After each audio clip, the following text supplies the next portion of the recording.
오늘 시간에는 죄짐에서 벗어나 진정 영생을 얻기 원한다면 이란 제목으로 함께 말씀의 은혜를 나누기로 합니다. 오늘도 거룩한 주일에 주님을 예배하는 여러분들 하나님께서 진심으로 사랑하십니다. 하나님은 예배하는 자를 찾으신다. 하나님이 누구를 찾으신다는 말을 잘 안 하세요. 그런데 하나님께서 누구를 찾으시느냐? 예배하는 자를 찾으신다. 할렐루야. 그만큼 예배가 우리에게 소중하고 귀중하다는 것입니다. 신앙생활의 핵심은 예배에서 우리가 표현됩니다. 다른 것은 그것밖에 딱 아니에요. 전도면 전도고 봉사면 봉사고 기도면 기도지만 예배는 총체적인 표현입니다. 말씀도 듣고 기도도 하고 찬송도 부르고 헌금도 드리고 여러 가지 많은 것들을 동시에 하는 거예요. 그래서 이 예배라는 것은 정말 귀중한 겁니다. 우리가 하나님 앞에 찬양을 올려드리는 것 얼마나 귀중한지 몰라요. 하나님은 우리의 찬양을 받으시고 놀라운 은혜로 우리에게 오늘도 많은 은혜를 주실 줄로 믿습니다. 오늘은 거룩한 주일입니다. 저는 매 주일을 기대하는 마음으로 나와라 이렇게 하는데 오늘도 엄청난 말씀이 기다리고 있습니다. 후반부에 가면 깜짝 놀랄 거예요. 이런 말씀이 오늘 있었나. 그 정도로 깜짝 놀랄 말씀이 나와요. 자, 그러면 제가 요즘 들어와서 많이 생각하는 고민들이 있었습니다.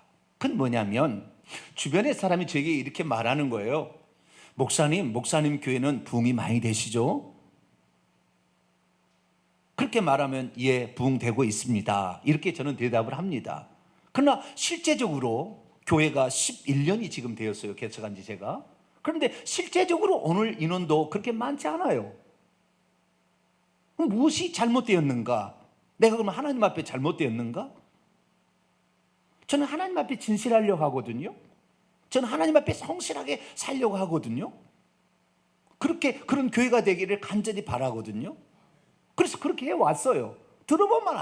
말씀을 들어보면 알잖아요. 그럼에도 불구하고 왜 교회는 성장하지 못했을까? 이 문제에 대해서 하나님께서 이제 해답을 많이 주시고 있어요. 그래서 그 문제에 관하여 제가 말씀을 좀 나눌까 하는 것입니다. 요즘에 보면은 역사 바로 세우기라는 말이 있습니다. 바로 세운다. 그동안에 잘못되었던 것, 관행이라고 일컬어졌지만 그것이 얼마나 갑질이고 그것이 얼마나 다른 사람들의 상대적인 박탈감과 아픔을 주게 하는 것인지를 바로 세우자. 동등한 권리로서 나가자. 요즘에 역사 바로 세기를 하는데 우리 교회도 바로 세워야 앞으로 10년이 이제 똑같은 10년이 아니라 다른 10년이 되게 하려면 이제 새로운 우리가 그동안에 우리가 잘못되었던 것은 고치고 관행이라는 것을 고치고 하나님의 진정 원하는 것으로 가야 되지 않을까. 그래서 제가요 10년을 되돌아봤어요. 10년을 되돌아보면서 제가 결론 내린 게 있습니다. 제가 10년 동안 했던 게 뭔가 한마디로 딱 이거예요. 자발적인 선택을 저는 원했어요. 봉사도 자발적으로, 기도 생활도 자발적으로, 전도 생활도 자발적으로, 헌금 생활도 자발적으로, 11조도 자발적으로, 모든 것을 다 자발적으로 하기를 그렇게 원했어요.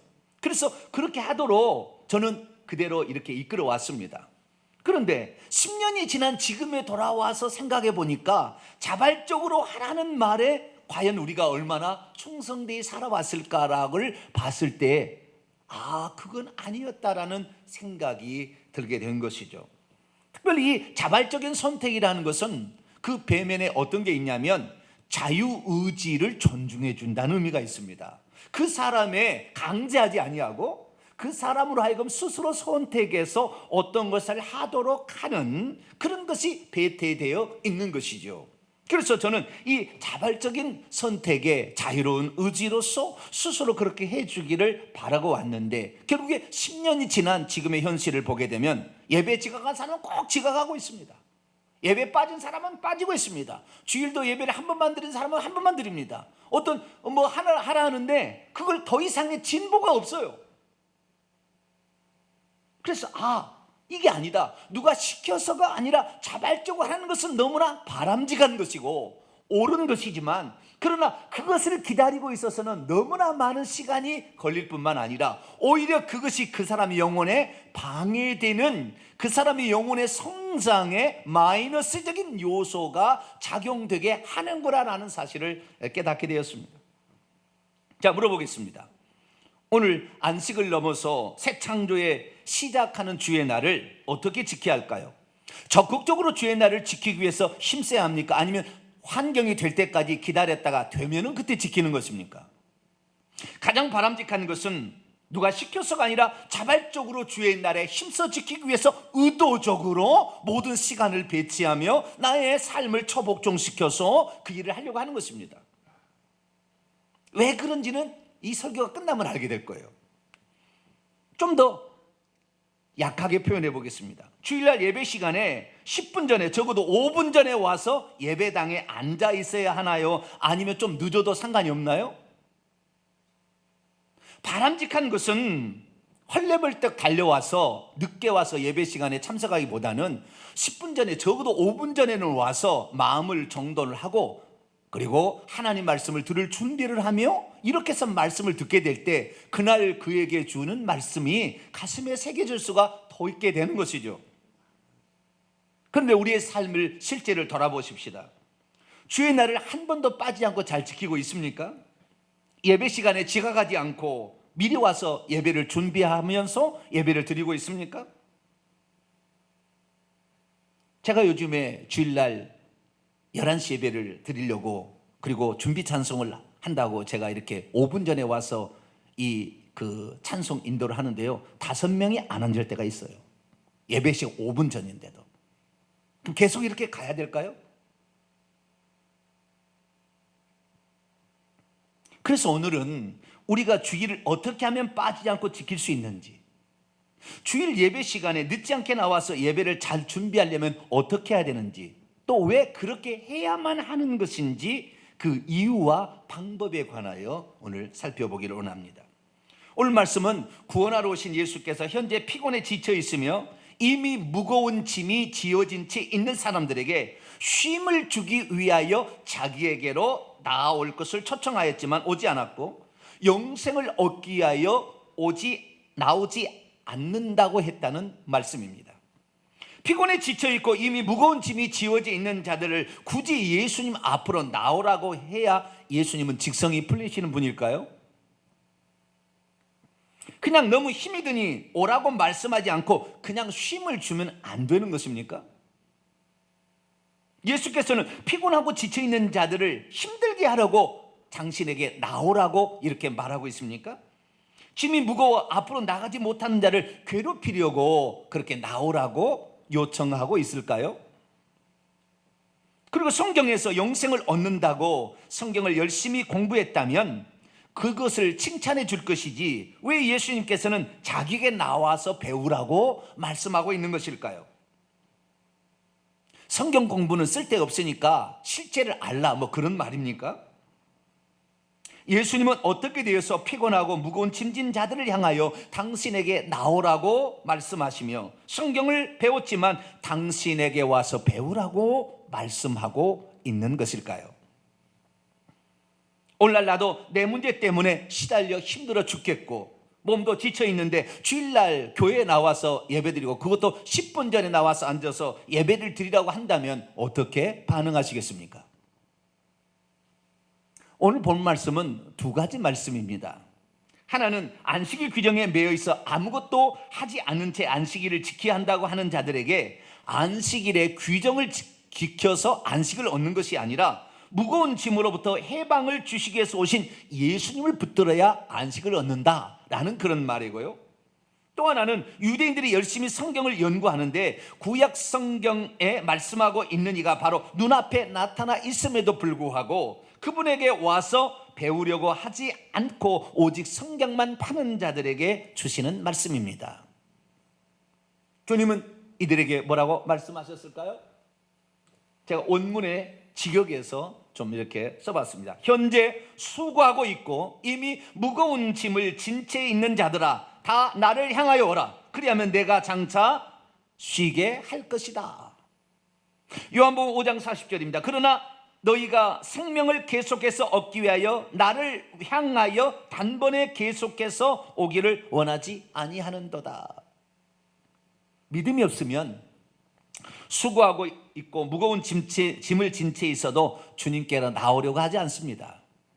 믿음이 없으면 왜 힘들어 죽겠는데 주님께로 나오라고 하느냐면서 불평하기 일쑤입니다. 믿음이 없으면 성경책만을 붙잡고 있으면 되지 왜 예수님께 굳이 나와서 배워야 되느냐고 불평하게 됩니다. 믿음이 없으면 성경 공부만 열심히 하면 되지 무슨 예수님이냐고 그분 앞에 나오는 것을 힘들어 생각합니다. 그러므로 우리 믿는 자들은 어떻게 합니까? 믿음으로 오늘도 날마다 일만 하지 말고 무거운 짐을 진 채 힘들어하지만 말고 우리에게 진정 쉼을 주시는 우리 주 예수님께 나올 수 있게 되기를 축원합니다. 그리고 성경 말씀은 나는 알고 있다고 아무데도 안 가고 성경 말씀 있는 것이 아니라 오늘도 은혜 베푸르신 하나님 앞으로 적극적으로 나올 수 있게 되기를 축원합니다. 왜 예수께서는 수고하고 무거운 짐진 자들 지쳐 있어서 쓰러질 것 같고 짐이 너무 무거워 앞으로 한 발자국도 나갈 수 없는 자들을 향하여 왜 내게로 나오라 이렇게 요청하고 있는 것일까요?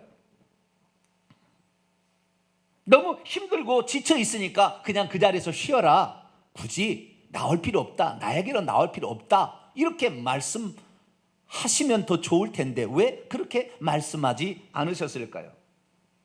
그것은 바로 무엇이냐? 우리가 진정 무엇을 원하고 바라는 것인가를 너가 표현해 보라 그런 말입니다. 이것을 다른 말로 표현하자면 우리 마음대로 사용할 수 있는 자유의지를 어디다가 쓸 것인가를 네 스스로 결정하라 라는 그런 말입니다. 할 수 있는 것을 하라고 하는 것은 다 할 수 있습니다. 그러나 우리가 할 수 없는 것, 쉽게 그것을 할 수 없는 것을 하라고 할 때 그때는 우리의 자유의지가 발동되기 시작합니다. 어떻게 할 것인가? 내가 이미 지쳐있고 주님께로 나아가야 하는가? 내가 지금 지쳐있는데 여기서 멈춰야 하는 것인가? 내가 지금 너무나 무거운 짐을 지고 있는데 앞으로 한 발자국 더 나갈 수 없는데 과연 내가 주님을 향하여 나가야 할 것인가? 아니면 말 것인가? 자유의지가 그때 발동해서 선택을 하기 시작한다는 것입니다. 이것은 사람이 과연 어떤 믿음을 가지고 있는지 그리고 자신이 가진 자유의지를 어디에다 사용해야 하는지 선택하는 순간에 우리의 결정에 따른 행동들이 그 다음에 영향을 미친다는 것입니다. 여기서 우리는 하나님이 어떤 분인지를 알아야 합니다. 왜 예수님께 나오라고 했는지를 알려면 하나님이 어떤 분인지를 알아야 되는 거예요. 하나님은 어떤 분입니까? 하나님은 공의로우신 하나님이에요. 하나님은 공의로우신 하나님인데 많은 사람들이 이렇게 생각합니다. 하나님은 은혜로우시고 자비로우시고 노하기를 더디하시는 분이시다. 그분은 사랑의 하나님이시다 말합니다. 그렇기 때문에 여기에 조금 더 한 걸음 더 나아가 하나님은 사람을 당신의 형상대로 지음받은 사람을 절대 지옥에 보내시지는 않을 것이다. 우리의 모든 죄를 다 용서해 주실 것이다 라고까지 생각합니다. 이건 틀린 말은 아니지만 이것은 절반이 잘못된 말입니다. 하나님은 이렇게 사랑과 은혜의 용서의 하나님이시지만 또한 그분을 심판해야 되실 공의로우신 하나님이라는 사실을 놓치고 있기 때문입니다. 사실 하나님은 모든 사람들에게 기대를 가지고 있습니다. 디모데 2장 4절 보면 하나님은 모든 사람이 구원을 받으며 진리를 아는 데 이르시기를 원하신다. 하나님도 원하신다는 거예요. 강제하지 않는다는 거예요. 두 번째, 베드로서 3장 9절 보면은 오직 너희를 대하여 오래 참으사 아무도 멸망치 아니하고 다 회개하게 이르시기를 원하신다 이렇게 말하고 있습니다. 하나님도 우리와 똑같이 자유의지를 가지고 있기 때문에 강제하지 않으시고 우리에게 어떤 소원을 두고 우리에게 행하게 하신다 이 말이죠. 하나님은 자유의지를 가진 또한 우리들을 강제하지 않으시고 모든 사람이 구원의 진리를 알고 그리고 주님 앞에 나오기를 원하신다는 거죠. 강제에서 나온 것은 아무 의미가 없지만 강제하지 않고 선택권을 줬을 때 그때 선택하는 것이 믿음인 것이죠.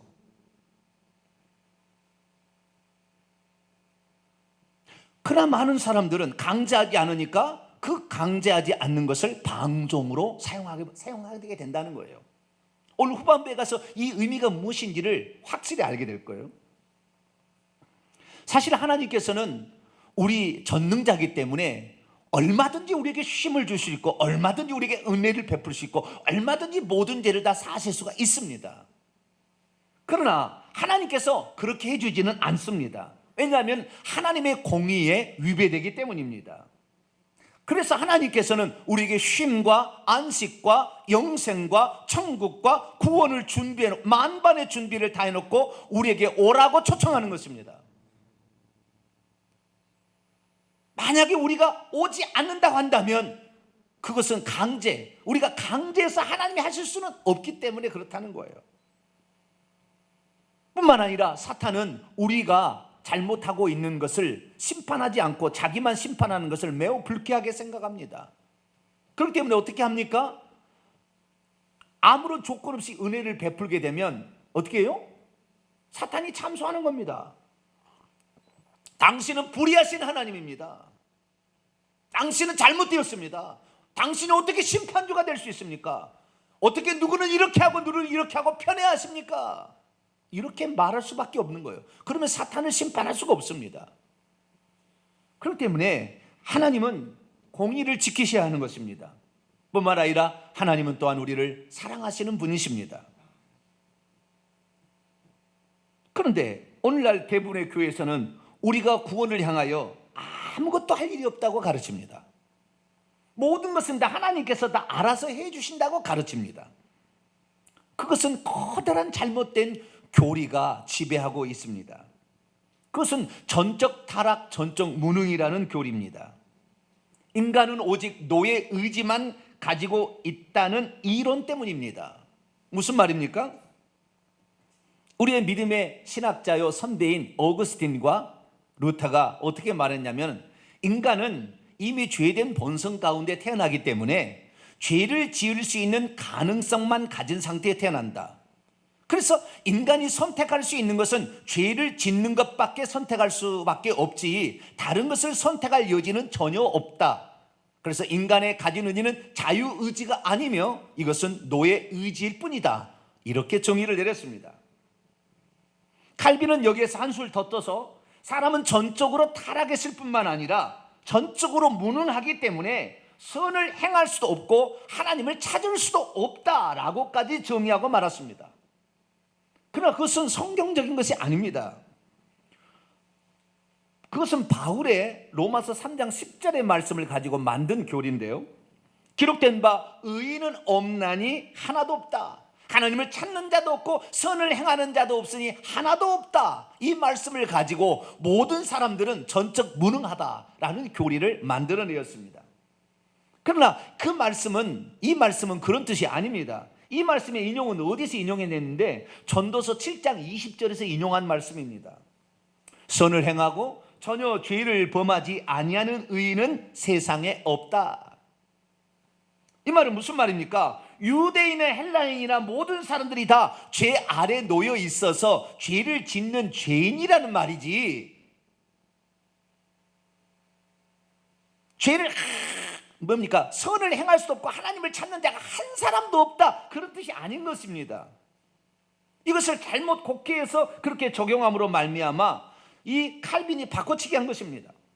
사람은 죄인이다, 죄를 짓고 있다라는 것을 선언해 준 것이지 하나님을 전혀 찾을 수 없고 선을 한 개도 행할 수 없다, 이런 말이 아니었던 거지요.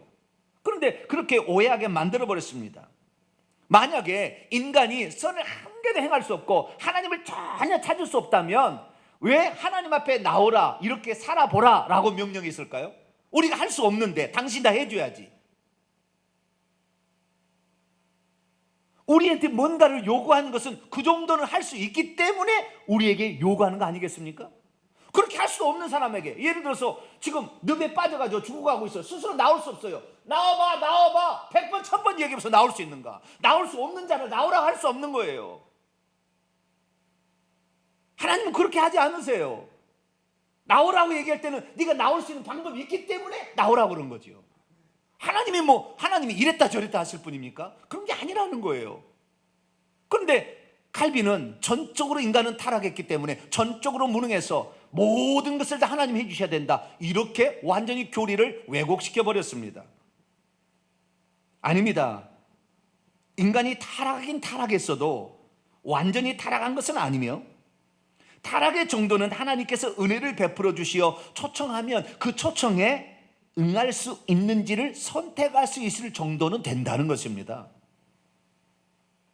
그게 무슨 말입니까? 내가 주님 앞에 갈 것인가 말 것인가를 어떻게 하는 거예요? 주님께서 우리에게 초청한다는 것은 무엇입니까? 그 초청에 응할 것인가 말 것인가 정도는 우리에게 자유지가 있다는 거지요. 그러니까 나오라, 그럼 나올 수 있고 안 나올 수 있는 거 아니에요? 나를 붙들라, 그럼 나를 붙들 수 있고 안 붙들 수가 있는 거 아니에요?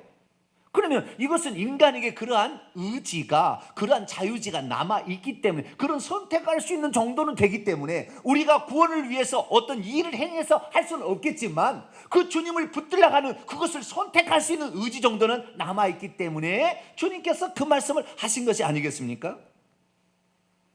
그래서 우리 주님께서는 이 땅에 오셔서 우리 인간의 상태를 딱 두 가지로 말했습니다. 죄인이지만 상한 갈대요 꺼져가는 심지라는 것입니다. 우리 주님이 이 땅에 오셔서 상한 갈대를 꺾지 않으신다고 그랬습니다. 그리고 꺼져가는 등불을 끄지 않으신다고 했습니다. 이 무슨 말입니까? 인간은 상한 갈대예요. 계속 있으면 꺾어져서 죽을 겁니다. 인간은 꺼져가는 등불입니다. 그래서 가만 놔두면 꺼져버릴 거예요.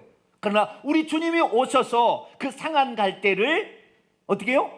부추겨 세워서 다시 온전케 해주시고, 꺼져가는 등불에 기름을 채워서 활활 타오르게 하실 수 있다는 거예요. 그래서 내게 나오라는 거예요. 네가 그것을 붙잡기만 한다면 다시 너는 꺾어진 인생, 꺾어져서 거기 꺾어지려고 하는데 다시 세워질 수 있고, 너의 기름은 떨어져 가고 있지만 나를 붙잡게 되면 너의 기름은 다시 활활 타오를 수 있다라고 말해주고 있는 것이죠. 그래서 하나님께서 구약 성경에도 언약 백성들을 향하여 여호와께서 이렇게 말씀하셨습니다. 우리 아주 중요한 성경 구절이니까 함께 한번 합독을 하도록 하겠습니다. 시작. 내가 오늘 하늘과 땅을 불러 너희에게 증거를 삼노라. 내가 생명과 사망과 복과 저주를 내 앞에 두었은즉 너와 내 자손이 살기 위하여 생명을 택하고 내 하나님 여호와를 사랑하고 그의 말씀을 청종하며 또 그를 의지하라. 그는 내 생명이요 내 장수지. 그래요, 인간은 타락했지만 사망을 택할 것인가 생명을 택할 것인가 저주를 택하는 것인가 복을 택하는 것은 우리에게 맡겨주셨다는 거예요. 이것이 안 되면 이렇게 말할 수 없는 거예요. 아니 못 나오는데 나오라고 하면 그 사람 고통을 주는 것이지, 나올 수 있으니까 나오라고 그런 거 아니겠어요? 다시 말해서 나오라고 하는 게 이 선택하라라고 그런 거죠. 하나님을 의지하라, 의지하면 살 수 있으니까 그런 거 아니에요? 우리가 의지할 수 있는 마음을 하나님께서 가지고 있으니까 그런 거죠. 의지할 수 없는 아예 그런 상태에 있다면 그런 말을 할 필요가 없는 거지요. 그렇습니다. 우리는 쉼을 얻기 위하여, 영생을 얻기 위하여, 구원을 얻기 위하여, 또 천국에 들어가기 위하여 우리의 자유의지를 적극적으로 사용해야 할 줄로 믿습니다. 우리에게 주어진 자유의지, 예배 시간에 빠질 것인가? 예배 시간에 늦게 올 것인가? 선택하는 것입니다. 누가 그렇게 만들지 않았어요. 지가 선택한 것입니다. 누가 그렇게 만들지 않았어요. 그렇게 하라고 얘기하지 않았어요. 본인이 선택하는 것입니다. 이것은 어떻게 누가 강제하는 것도 아니고 자신이 선택하는 것입니다. 그런데 우리가 한 가지 더 알아야 될 중요한 사실이 있는데, 그것은 뭐냐면 우리가 예수 그리스도를 믿게 된다고 한다면 더 자유의지가 더 많이 회복된다는 것입니다. 자, 성경 말씀을 한 구절 더 보겠습니다. 디모데 1장 5절. 이 교훈의 목적은 청결한 마음과 선한 양심과 거짓이 없는 믿음에서 나오는 사랑이거늘, 예수 그리스도를 믿게 되면 선한 양심이 더 회복이 된다는 것입니다. 깨끗하게 된다는, 그러면은 훨씬 더 죄된 본성으로 벗어나기 때문에 훨씬 더 자유의지가 회복되어서 더 하나님을 선택할 수 있고 더 하나님의 쉼을 얻기 위하여 그분께 나아가기를 더 잘 선택할 수 있는 가능성이 높아진다는 것을 말해주고 있습니다. 그런데 문제는 뭐냐? 이미 예수 그리스도를 믿어 구원받은 상태에 있는 성도들일지라도 이 회복된 자유의지를 잘못 사용하고 있다는 데 있습니다. 이것이 문제입니다. 자유의지란 무엇입니까? 외부에 있는 어떤 물리적인 조건이나 내면에 있는 어떤 본능이나 욕구에 제약을 받지 않는 상태에서 자유롭게 선택하고 행동할 수 있는 의지를 가리킵니다. 그런데 구약시대 보니까 비록 죄인이랄지라도 하나님께 나올 수 있는, 하나님을 의지할 수 있는, 생명을 선택할 수 있는 작은 자유의지는 남아 있었습니다. 뿐만 아니라 예수 그리스도를 믿고 나니까 좀 더 회복된 자유의지가 우리에게 주어져 있다는 것을 우리는 확인할 수가 있습니다. 그러면 하나님께서는 왜 자유의지를 그만큼 남겨두셨고 또한 예수 그리스도를 믿음으로 말미암아 우리에게 회복된 자유의지를 더 주셨을까요? 그것은 주님께로 나와서 구원을 받으라는 것입니다. 주님께로 나와서 안식을 얻으라는 것입니다. 주님께로 나와서 저주를 벗어나라는 것입니다. 주님께로 나와서 생명을 얻으라는 것입니다. 주님께로 나와서 천국을 침노하라는 것입니다. 그런데 문제는 뭐냐? 이렇게 회복된 자유의지를 하나님께 나와서 쉼을 얻고 구원을 얻고 생명을 얻는 데 쓰는 것이 아니라 잘못 사용해버린다는 거예요. 잘못. 이것이 문제인 거예요. 어떻게 잘못 사용하느냐? 두 가지로 잘못 사용하는데요. 첫째는 회복된 자유의지를 육신의 본성을 따라 행하는 데 내줘버리는 것입니다. 주일이 되면 자신의 자유의지를 자신의 영혼을 위해서 쓰는 한 날 아닙니까? 육체를 위해서 6째 날을 쓰지만 영혼을 위해서 써야 됩니다. 그래서 하나님께서 영혼을 위해 마련해 주신 그 날을 영혼을 위해서 사용하지 아니하고 취미생활하고 결혼식장 가고 등산 가고 하는 육신을 위한 쾌락과 즐거움에 사용해 버린다는 것이죠. 누가 그렇게 하라는 말은 없어요. 그런데 이 자유의지, 회복된 자유의지를 가지고 있으니까 나는 더 선택권이 있어 라는 생각 가운데 그것을 나쁜 쪽에다가 자유의지를 들어버린다는 거예요. 이것도 하나님 막지는 못하는 것입니다. 그렇게 하는 것을. 왜? 인간의 자유의지인데 그것을 하나님께서 자유의지가 만약에 없다고 한다면 다 하나님 강제로 끌어서 천국 가게 만들어보면 되죠. 그러나 우리에게 자유의지를 맡겨주신 것은 뭐냐면 이 자유의지를 가지고 주님 앞에 나와서 생명을 얻고 쉼을 얻고 안식을 얻고 구원을 얻으는 데 쓰라고 자유의지를 주신 것인데 그 자유의지를 가지고 죄된 본성이 지배하는 육체에 드리는 데 써버린다는 거예요. 이것이 문제인 거예요.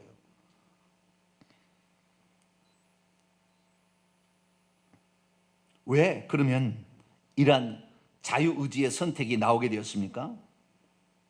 그것은 한 번 구원은 영원한 구원이며 한 번 구원받는 자는 반드시 하나님이 견인해서 구원받게 하신다는 잘못된 교리입니다. 인간은 전적으로 타락했고 전적으로 무능하기 때문에 구원의 모든 과정을 다 하나님이 알아서 해 주실 것이니 나는 어떻게 살아도 끝내 하나님은 나를 구원하실 걸? 라는 생각으로 스스로 죄악된 것에 그리고 잘못된 것에 하나님이 원하지 않는 방향에 자신을 내버려 두는 것입니다. 이것을 방입이라고 합니다. 지금 얼마나 많은 그리스도인들이 거기에 빠져 있는지 모릅니다. 선한 자유의지를 하나님을 얻고 영생을 얻고 구원을 얻는 데 적극적으로 사용해야 될 것을 죄된 본성이 이끄는 대로 그냥 내버려 두는 대로 자유의지를 사용함으로 말미암아 하나님의 뜻과 역행으로 간다는 거예요. 결국에 그렇게 되면 반드시 그 사람은 멸망을 당할 것이고 그 사람 죽으면 지옥 갈 겁니다. 제가 확실히 얘기합니다. 왜? 죄된 본성을 따라 계속 가고 있잖아요. 10년이 달라도 달라진 게 없잖아요. 20년이 지나도 달라질 게 없을 거잖아요. 그러면 죽을 때 달라질 게 없을 겁니다. 지옥 가는 것입니다. 육체의 일을 따라 행하는 자는 갈라디아 5장에 하나님의 나라를 유업으로 받지 못한다고 분명하게 말씀하고 있습니다. 여러분은 여러분의 육체를 저 복종시킬 수 있게 되기를 축원합니다. 하나님을 위하여서 적극적으로 사용하는 자유의지지 죄를 지으라고 죄된 본성을 따라가라고 준 자유의지가 아니었다는 거예요. 이것을 모르는 거예요. 이걸 모르는 거예요. 지금. 두 번째, 자유의지 잘못 사용입니다. 그것은 자신의 자유를 누린다고 하면서 오히려 남들의 자유의지의 선택적 권한을 방해하는 일입니다. 이건 매우 심각한 것입니다.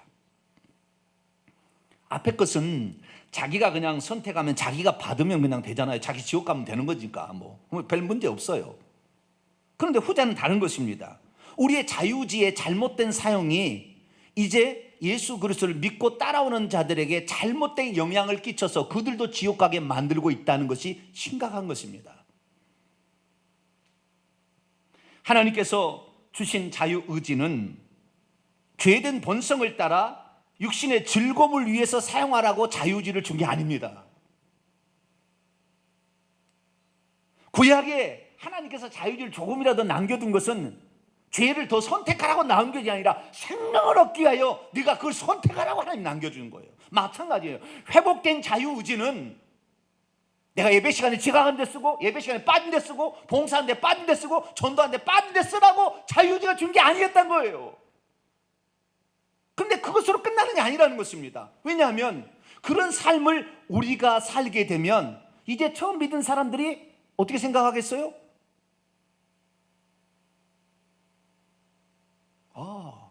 일요일 날 결혼식장에는 가는구나. 예배 시간에 늦어도 상관없구나. 그렇게 생각하지 않겠습니까?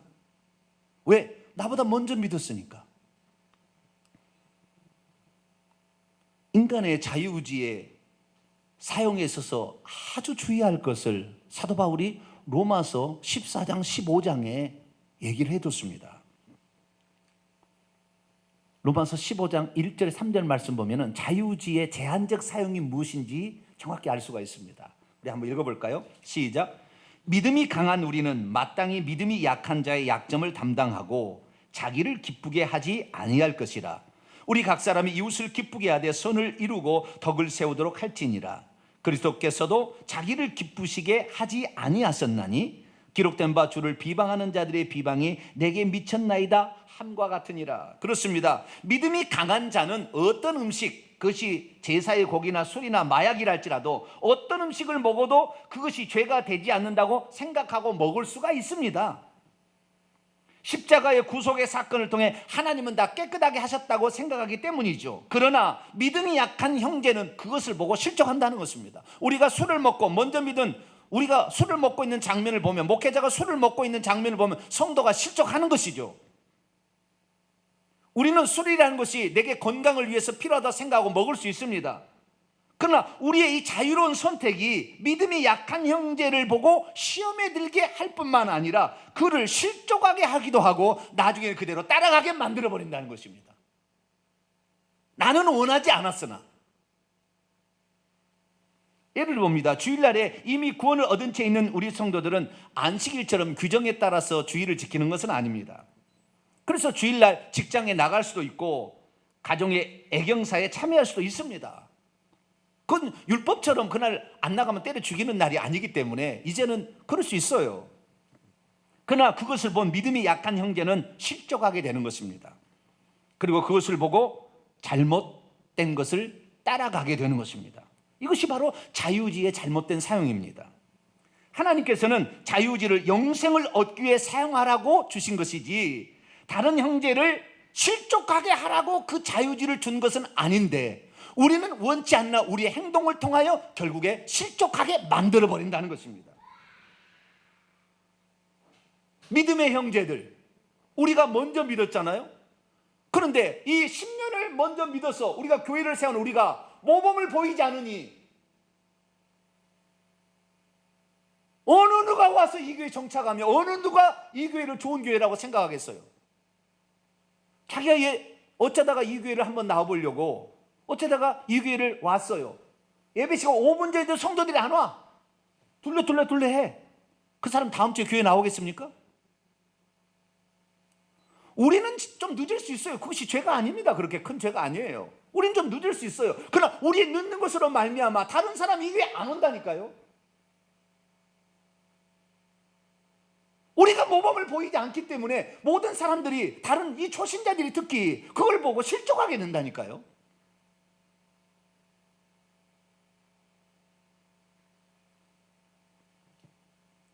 주일을 빠지라고 우리에게 자유의지를 준 게 아닙니다. 예배 시간에 늦으라고 자유를 준 게 아니에요. 주일 예배 시간에 늦게 와도 허락한다는 자유의지가 아닌 것이었어요. 그것은 믿음이 약한 형제를 실족하게 만드는 일입니다. 그것은 교회를 파괴하는 일이에요.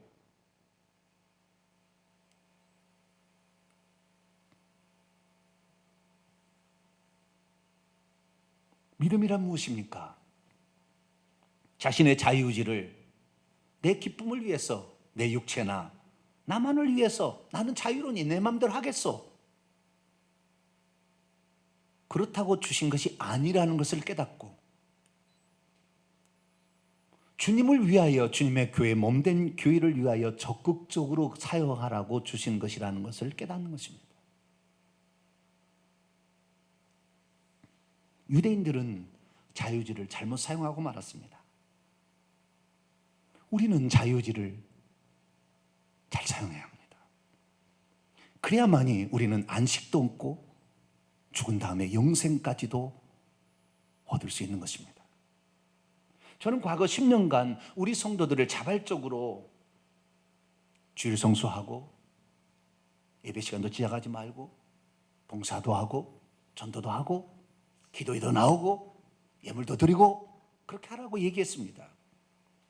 그런데 몇 주 전에 금요 기도회를 없애려고 했습니다. 왜냐하면 나오는 사람이 없으니까. 새벽 기도회를 폐지하려고 했습니다. 왜요? 나오는 사람이 없으니까.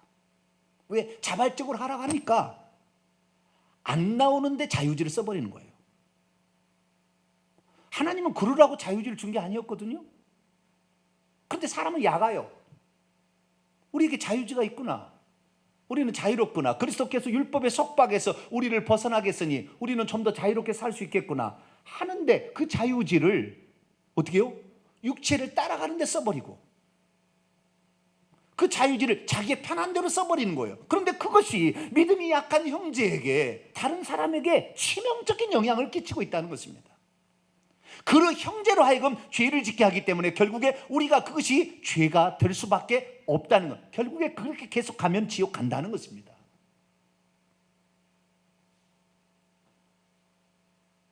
여러분은 우리에게 주어진 자유의지를 죄된 육체를 따라가고 내가 편할 대로 생각해서 행동하는 데 쓰지 말고 하나님을 찾고 의지하고 영생을 얻고 쉼을 얻고 상대를 살리고 믿음 약한 형제를 세우는 데 그 자유의지를 사용할 수 있게 되기를 축원합니다.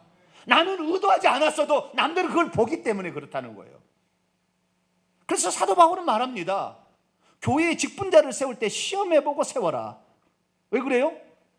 모범된 삶을 살지 않은 사람을 지도자로 세우면 다 그렇게 따라갈 것이 아니냐 그러는 거예요. 자유의지를 잘못되게 사용할 게 아니냐는 거예요. 아, 안수 집사가 돼도 주일날 빠지는구나. 아, 권사가 돼도 11조를 안 하는구나. 아, 중직자가 돼도 예배 시간에 늦게 오는구나.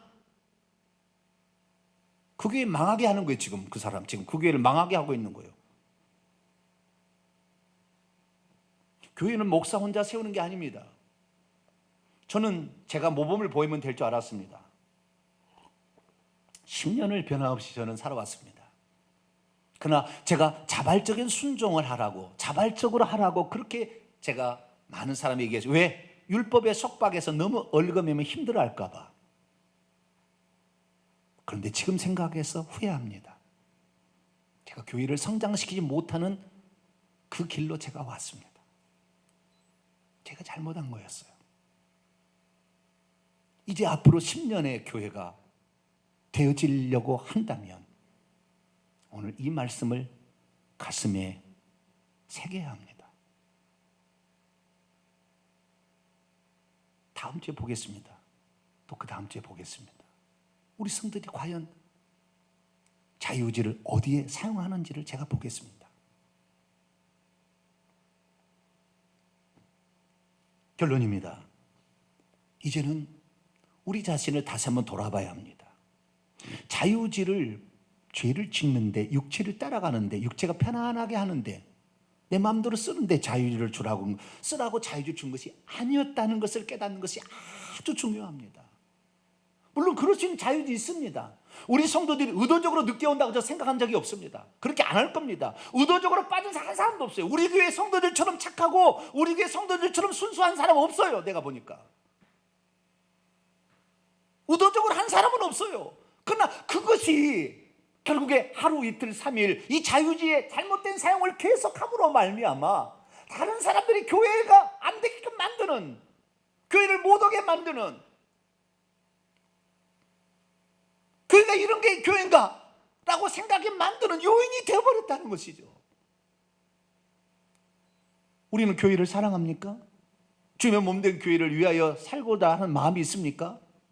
모범된 삶을 살게 되기를 축원합니다. 자유의지를 하나님을 위하여, 교회를 위하여 적극적으로 쓰는 데 사용하지 육체를 따라가는 데 써서는 안 된다는 거예요.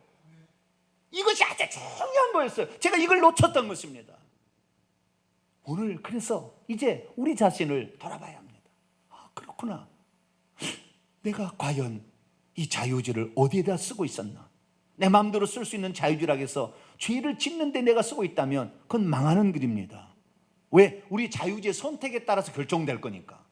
생명을 얻는 데 써야 될 거 아닙니까? 그래서 예수님께서는 뭐요? 수고하고 무거운 짐진 자라, 너희들이 너무 지쳐있지? 너희들이 너무 무거운 짐을 지고 있어. 그러나 내게로 나와라. 너의 자유의지를 생명을 얻는 데 쓰려고 네 마음을 선택한다면 나는 너에게 줄 거야. 그런데 나는 짐이 무거워서 못 가겠습니다. 나는 너무 지쳐서 못 가겠습니다. 그런다 한다면 나도 너에게 줄 것이 없다 그러는 거예요. 그것이 공의로운 하나님이라는 거예요. 우리의 자유의지, 우리 것입니다. 누가 터치할 수 없습니다. 목사도 터치할 수 없습니다. 그러나 그것을 하나님을 위해서 쓰지 못한다고 한다면 결국에 자유의지가 여러분을 죽음으로 몰고 갈 것입니다. 우리는 이것을 생명 얻는데, 안식을 얻는데, 구원을 얻는데, 형제를 살리는데 쓰는 복된 성도가 되기를 간절히 바랍니다. 거룩하신 하나님, 자율적인 선택이 좋은 것 같지만